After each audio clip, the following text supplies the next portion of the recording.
2 মিনিটে ম্যাগি এখন অনেক পুরনো, এখন 5 মিনিটে ফ্রাইড রাইস হবে।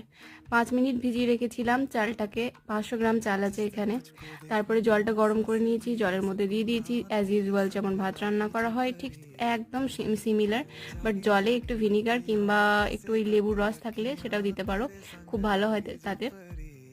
বাস এখানে সবজিগুলো আর ড্রাই ফ্রুটস যেগুলো ছিল সেগুলো ভেজে নিচ্ছি। এখানে ড্রাই ফ্রুটস আছে, তুমি নানা রকম ইউজ করতে পারো, তাতে কোনো চাপ নেই। ভেজিসের মধ্যেও অনেক কিছু ইউজ করতে পারো, ইভেন সয়াবিন কিংবা মাশরুম, যার যেটা ইচ্ছা হবে দিয়ে দিতে পারো। আর চিনির পরিমাণটা মানে মিষ্টির পরিমাণটা তোমরা দেখে নেবে, যারা যেরকম খাও আর কি।